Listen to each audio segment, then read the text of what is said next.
মাঝে মুফতি শফি রহমাতুল্লাহি আলাইহি লিখেছেন, খুব মনোযোগ দিবেন, একটা কথাকে 1 কোটি টাকা দিয়ে মূল্যায়ন করবেন। আপনি বিশ্বাস করুন, আল্লাহ আপনাকে ভালোবেসেছেন, তাই এই কুয়াশার ভিতরে এখানে এনে বসিয়েছেন। আল্লাহ আপনাকে পছন্দ করেছেন, তাই এখানে এনে বসিয়েছেন।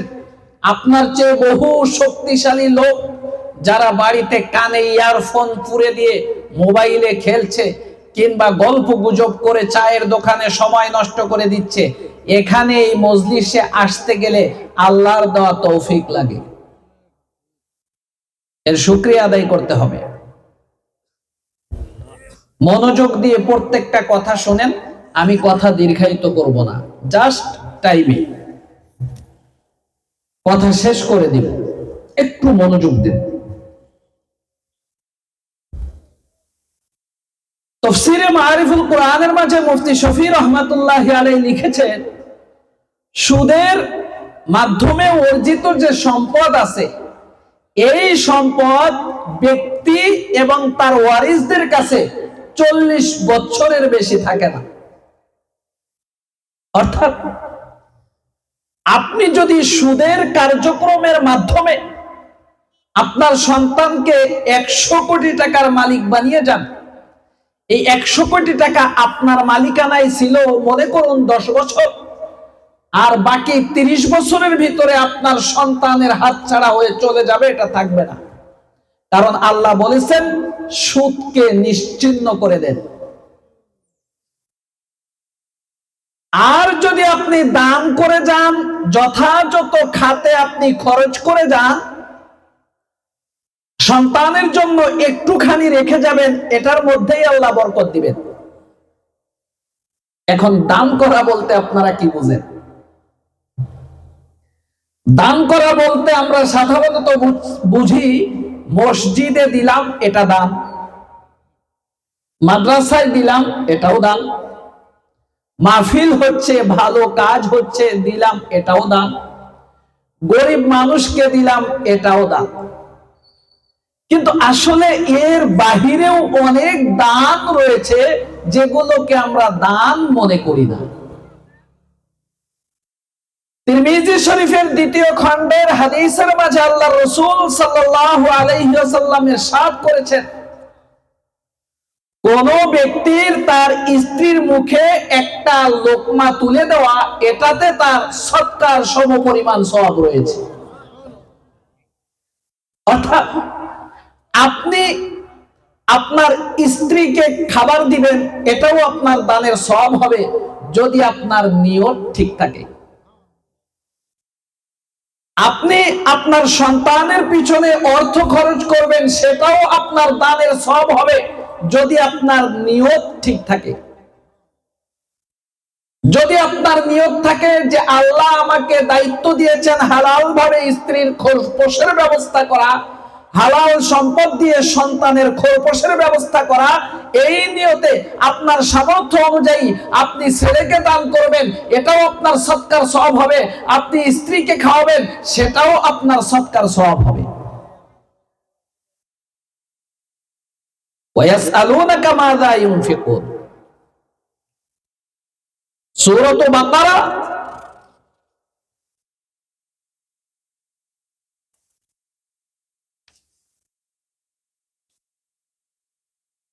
ইয়াসআলুনাকা মাযা ইউনফিকুন,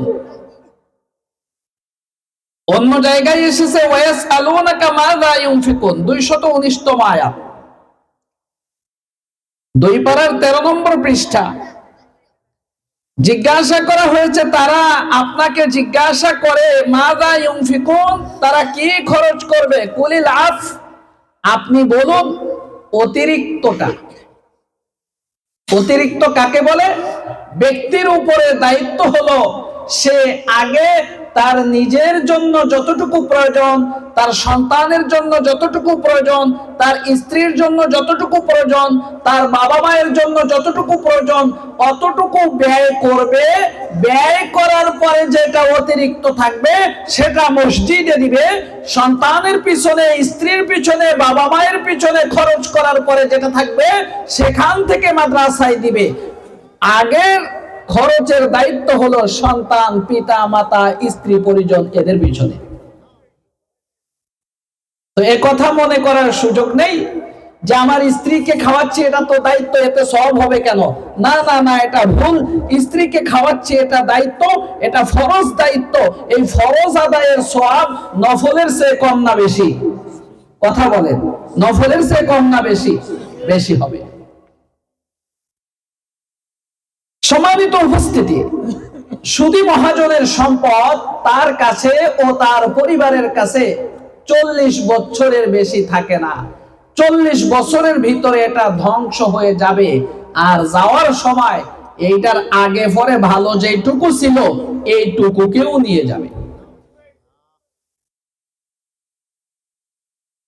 সুদী মহাজন যারা আছে তাদের দুনিয়ার জীবনে বাহ্যিকভাবে দেখা যাবে অনেক সুখী, কিন্তু কার্যত মানসিকভাবে তারা সুখী থাকবে না। কেন? রাসূলুল্লাহ সাল্লাল্লাহু আলাইহি ওয়াসাল্লাম বলেছেন, সুদ যে খায় আর সুদ যে দেয়, সুদের যে সাক্ষী থাকে আর সুদের যে লেখাপড়া করে, এই 4 শ্রেণীর ব্যক্তিকে আল্লাহ লানত করেন। আপনাদের কি মনে হয় একটা অফিসে আপনি চাকুরি করেন, এই অফিসের ঊর্ধ্বতন বস কিংবা এই অফিসের প্রধান যিনি আছেন তার বাঁকা চোখে আপনি কি অফিসে সুখী থাকবেন? কথা বুঝতে পারেন নাই? একটা অফিসের মধ্যে মনে করুন 100 জন কর্মচারী আছে, এনাদের একজন প্রধান আছে না, যিনি ইচ্ছা করলে কাউকে ছাঁটাই করতে পারেন, ইচ্ছা করলে কারো বেতন বন্ধ করে দিতে পারেন, ইচ্ছা করলে একজনের পরিবর্তে অন্যজনকে নিয়োগ দিতে পারেন। এই অফিসের প্রধান যদি আমাকে ভালো না পায়, তাহলে সেই অফিসে কি আমি সুখী থাকবো? হ্যাঁ, পদে পদে অসুবিধা দেখা দিবে না?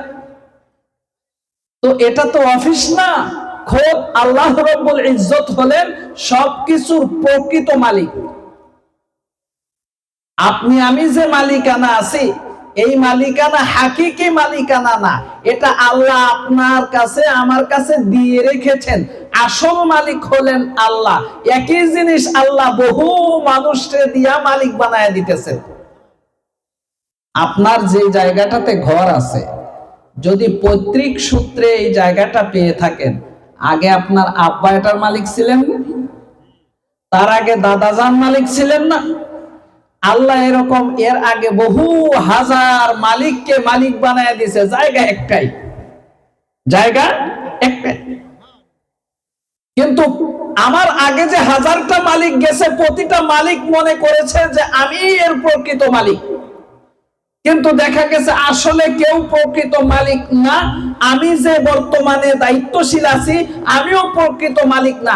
আমি মরে গেলে এই জায়গা আমার সাথে দাফন করে দিবে না, আমাকে হয়তো 3.5 হাত জায়গা কোনো একটা গোরস্থানে বা এক জায়গায় দাফন করে সম্পত্তি যেটা থাকবে অন্যরা ভাগ করে নিবে। এটা ধোঁকা। এই ধোঁকায় পড়ে তারাও মনে করবে তারা মালিক, আসলে তারাও মালিক না। তাদের পরবর্তী প্রজন্ম মনে করবে তারা মালিক, আসলে তারা মালিক না। কেউ মালিক না, হাকিকি মালিক হলেন কে? আল্লাহ। আল্লাহ হলেন প্রকৃত মালিক। সেই মালিক যদি লানত করেন, আল্লাহ যদি লানত করেন, তাইলে কি কেউ সুখী থাকতে পারে? অফিসের বসের বাঁকা চোখে যদি সুখী থাকা না যায়, তাহলে আল্লাহর লানত করার পরে সুদী মহাজন কেমন করে সুখে থাকবে? এই সুদী মহাজন যারা আছে তারা সুখে থাকতে পারবে না। আমার তেলাওয়াতকৃত যে পৃষ্ঠা আছে, এই পৃষ্ঠার মাঝে সুদী মহাজনের কয়েকটা শাস্তির বিবরণ আল্লাহ দিয়েছেন। যারা সুদ খায় এদের কয়েকটা শাস্তির বিবরণ আল্লাহ দিয়েছেন। এদের শাস্তি সম্পর্কে আল্লাহ বলেছেন, فَإِن لَّمْ تَفْعَلُوا فَأْذَنُوا بِحَرْبٍ مِّنَ اللَّهِ وَرَسُولِهِ। বলা হয়েছে যে তুমি সুদ এর কার্যক্রম থেকে বিরত থাকো যদি তুমি বিশ্বাসী হও, ঈমানদার হও। আর যদি তুমি বিরত না হও, তাহলে فَأْذَنُوا بِحَرْبٍ مِّنَ اللَّهِ وَرَسُولِهِ।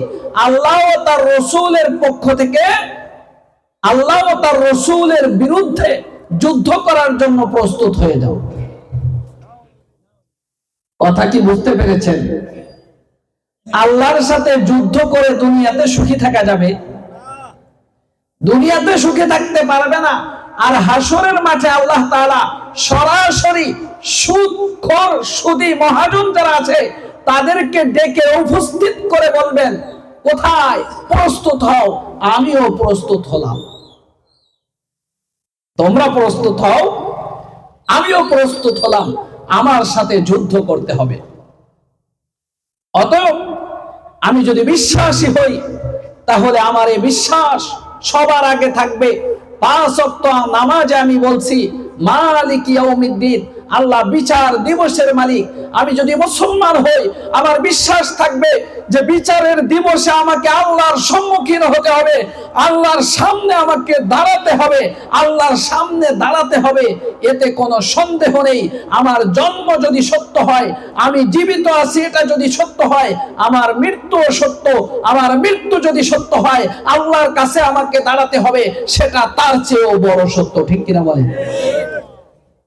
আল্লাহর সামনে দাঁড়ানোর পরে দুনিয়াতে যারা সুদ খায় এদেরকে আল্লাহ বলবেন, আমার সাথে যুদ্ধের জন্য প্রস্তুত হয়ে যাও।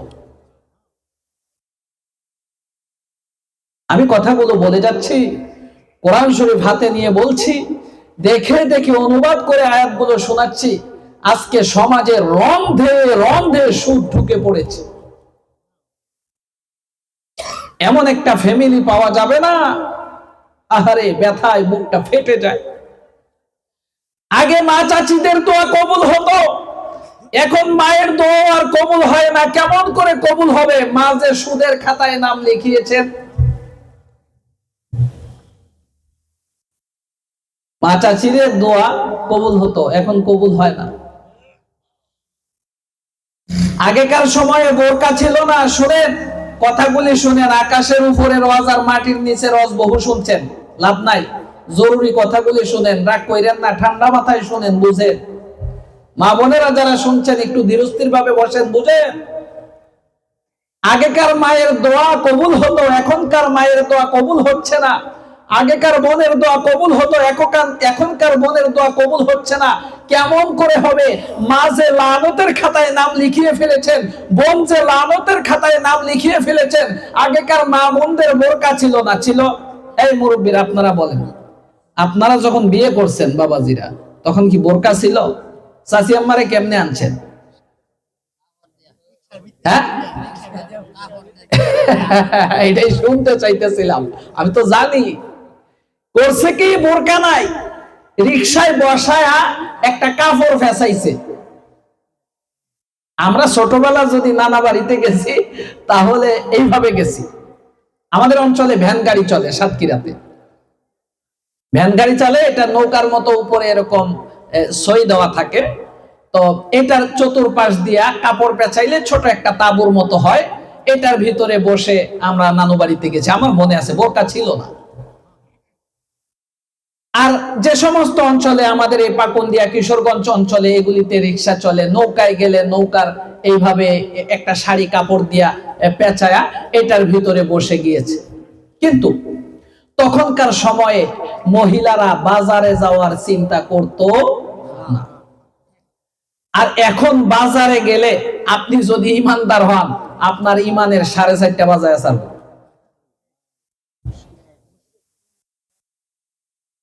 10 জন পুরুষ হইলে 30 জন মহিলা।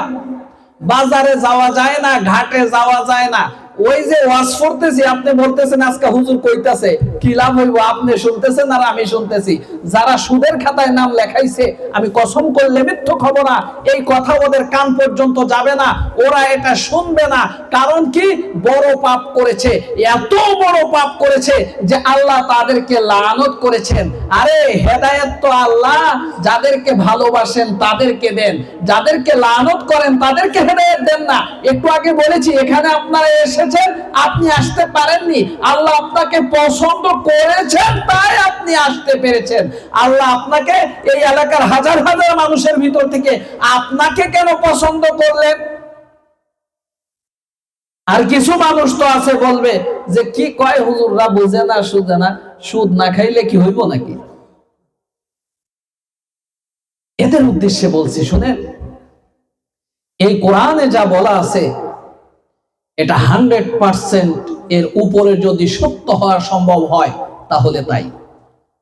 কারণ ওয়ানলি ওয়ান, একটি কিতাব যার একেবারে সূচনাতে বলা আছে যালিকাল কিতাব লা রাইবা ফি, এটি এমন কিতাব যাতে সন্দেহের লেশ মাত্র নেই। এখন রাত্রি, হঠাৎ করে দিন হয়ে যেতে পারে। আপনি শুনে থাকবেন পৃথিবীর বড় বড় যে পাহাড়গুলো আছে সেগুলো এক দেশ থেকে সরে অন্য দেশে চলে যেতে পারে। আগামী কালকের সূর্যটা পশ্চিম দিক থেকে উদয় হতে পারে, মহাসাগরগুলোতে মহাবন হয়ে যেতে পারে। কিন্তু কোরআনুল কারীমের 6666 খানা আয়াতের মাঝে আল্লাহ যা বলেছেন তার এক চুল ব্যতিক্রম হতে পারে না, ঠিক কিনা বলেন? এই বিশ্বাস যার থাকবে সে ঈমানদার। একটা কথা ভালো করে মনে রাখবেন,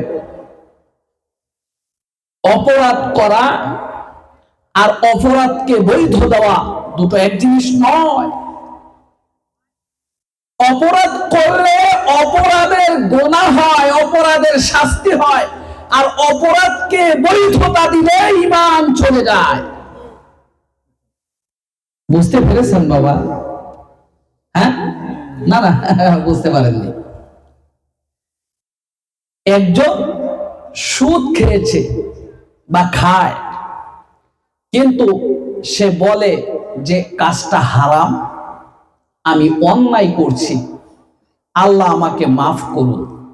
আমি আবার বলছি, একজন সুদ খায় কিন্তু সে বলে আমার এই সুদ খাওয়াটা হারাম, আমি কাজটা অন্যায় করছি, এটা ভালো নয়, এজন্য তার শাস্তি হবে, দুনিয়াতে শাস্তি হবে, আখেরাতে তার শাস্তি হবে, কিন্তু তার ঈমান নষ্ট হবে না।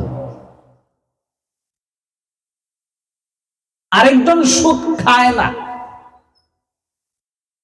সুদ দেয়ও না, সুদের সাক্ষীও না, লেখকও না, এমনিতে সাহিত্যিক, কিন্তু সাহিত্য করতে গিয়ে, রচনা করতে গিয়ে তিনি বললেন যে সুদ বৈধতা পাওয়া উচিত। এক ব্যক্তি সুদ খেয়েছে, সুদের সাথে সম্পৃক্ত রয়েছে, কিন্তু সে বলেছে কি আমি কাজটা মন্দ করছি, এটা হারাম, কবিরা গুনাহ, কোরআনে নিষেধ আছে, তার শাস্তি হবে দুনিয়াতেও আখেরাতেও, কিন্তু তার ঈমান নষ্ট হবে না। এই ঈমান এমন একটা জিনিস যেটার বদৌলতে একদিন না একদিন সে আল্লাহর জান্নাতে যাবেই যাবে, এতে কোনো সন্দেহ নেই। আরেকজন হয়তো সুদ খায় নাই, কিন্তু তিনি একথা বলেছেন যে সুদ বৈধ হওয়া উচিত, কিংবা সুদের কারবার ঠিক আছে, এটাই যথাযথ, কোরআনের মাঝে যা বলা হয়েছে এই বিষয়টা আসলে যুক্তিসঙ্গত না, বলেন নাউজুবিল্লাহ। এরকম যদি কেউ শুধু বলে তাহলে তার ঈমান নষ্ট হয়ে যাবে। ওমান আদা ফাউলাইকা আসহাবুন নার, আল্লাহ বলেছেন যে ব্যক্তি কোরআনে সুদ হারাম করার পরেও সুদ খাবে, অর্থাৎ সুদকে বৈধতার স্বীকৃতি দিবে, ফাউলাইকা আসহাবুন নার, সে জাহান্নামের অধিবাসী, হুম ফিহা খালিদুন, চিরকাল সে সেটাই থাকবে। ঈমানটা থাকলে কতটুকু লাভ হবে? আমি একখানা হাদিস আপনাদেরকে শোনাই। আল্লাহ রাসূল সাল্লাল্লাহু আলাইহি ওয়াসাল্লাম সাহাবায়ে কেরামকে প্রশ্ন করলেন, আমার সাহাবীরা তোমরা কি জানো নিঃস্বকে?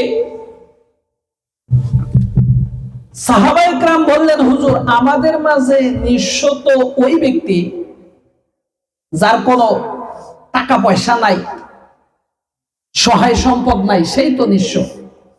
নবীজি বললেন, না, ওই ব্যক্তি নিঃস্ব নয়, যার টাকা পয়সা সহায় সম্পদ নাই সে নিঃস্ব নয়।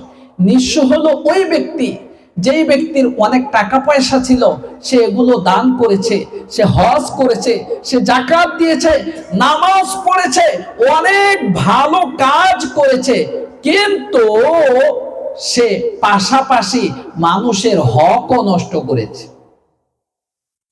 কিয়ামতের মাঠে সর্বপ্রথম তার যে হজের সওয়াব, নামাজের সওয়াব, রোজার সওয়াব, যাকাতের সওয়াব, দানের সওয়াব সব এক জায়গায় করা হবে।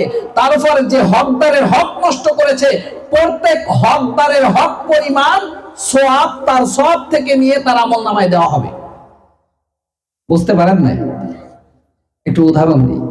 মনে করুন আমি হাজী সাহেব, বিরাট কিছু আমি করছি, লাখ লাখ টাকা দান করি,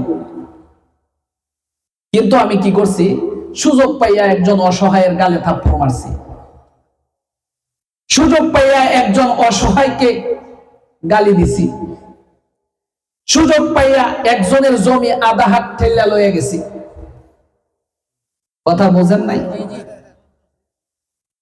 এই ধরনের বান্দার হক আমি নষ্ট করেছি। হাসরের মাঠে আমার সবগুলিকে ফেরেশতারা এক জায়গায় করবেন, আর ওই যে একজনের গালে থাপ্পড় মেরেছিলাম ওইটার ওজন করা হবে, থাপ্পড়ের পরিমাণ অনুযায়ী আমার নেকি তাকে দেওয়া হবে, সে নেকি নিয়ে খুশিতে চলে যাবে।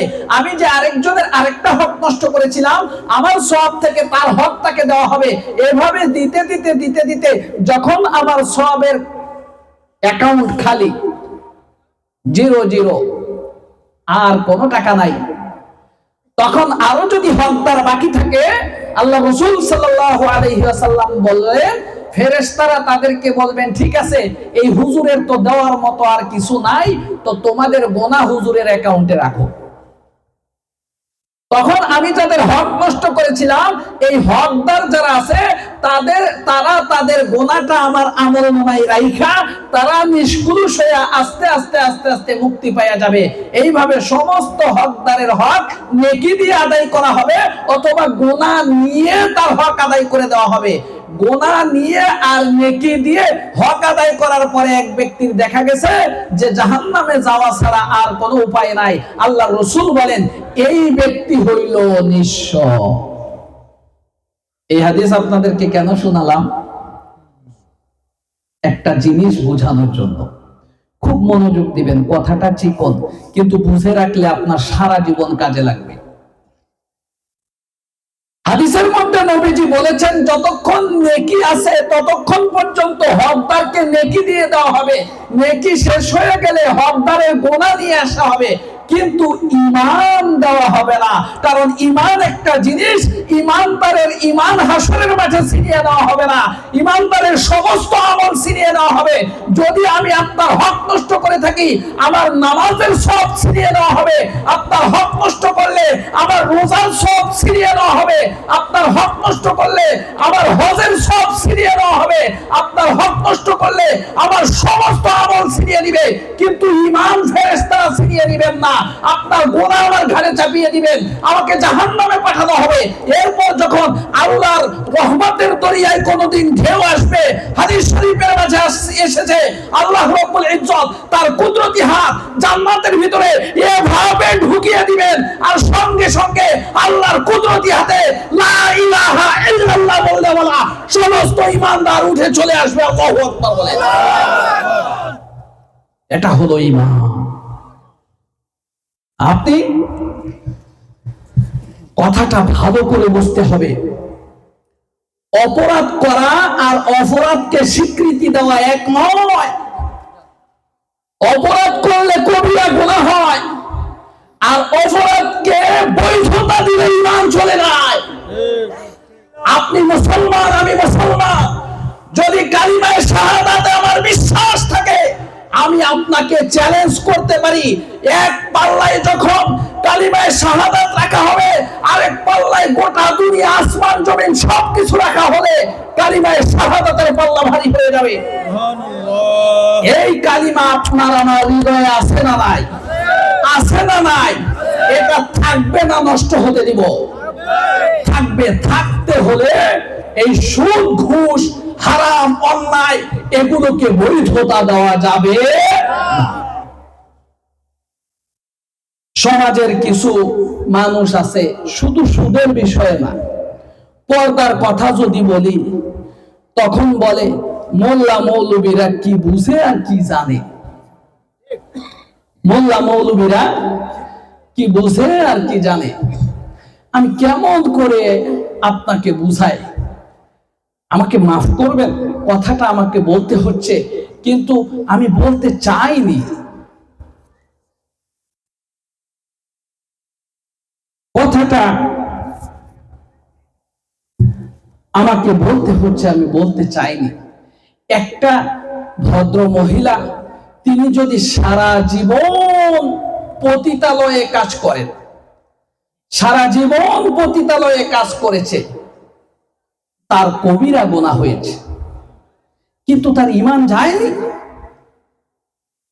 আরেকজন ভালো ভালো মানুষ, অন্যায় অত্যাচার করে না, শুধু এটুকু বলেছে যে পর্দা সেকেলে প্রথা, পর্দা সেকেলে প্রথা, এটা আধুনিক যুগে যায় না। তাহলে ওই যে যিনি সারা জীবন পতিতালয়ে ছিলেন, তিনি পাপ করেছেন বটে, কিন্তু পাপকে বৈধতা দেননি। একদিন না একদিন ঈমান থাকার কারণে তিনি মুক্তি পেয়ে যাবেন। কিন্তু ওই যে ভদ্র, যিনি ভদ্রতা দেখাতে যে পর্দাকে অস্বীকার করে বসেছেন, তিনি কাফের হয়ে যাওয়ার কারণে, ঈমান নষ্ট হয়ে যাওয়ার কারণে আল্লাহর কালামের ভাষ্য হলো ফাউলাইকা আসহাবুন নার হুম ফিহা খালিদুন, এরা জাহান্নামের অধিবাসী, চিরকাল তারা জাহান্নামে থাকবে। এজন্য সম্মানিত উপস্থিতি, আমাদেরকে সতর্ক হতে হবে, এই সুদ থেকে আমাদেরকে বিরত থাকতে হবে। এতক্ষণ তো আমি আপনাদেরকে বিধান শোনালাম, এবার কিছু যুক্তিতে আসা যাক নাকি? আল্লাহ তাআলা বলেছেন ওয়া আহাল্লাল্লাহুল বাই'a ওয়া হাররামার রিবা, আল্লাহ বেচা কেনাকে হালাল করেছেন আর সুদকে হারাম করেছেন।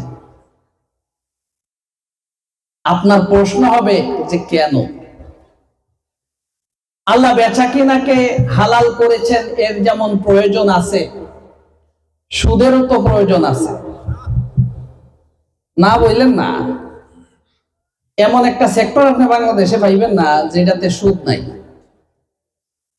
কোনো না কোনো ভাবে সুদের সাথে জড়ায় পড়তে হচ্ছে আপনাকে, ইল্লা মার রহিমা রব্বি, তবে আল্লাহ যদি কাউকে রহম করেন তাহলে এই লোকটা বিরত থাকতে পারবে। মুষ্টিময় কিছু মানুষ আল্লাহর ফজলে এখন সুদ থেকে বিরত আছে। আমার একজন বন্ধু, আমি নাম বলবো না, বড় ব্যবসায়ী, আমি তাকে নিয়ে গর্ব করি।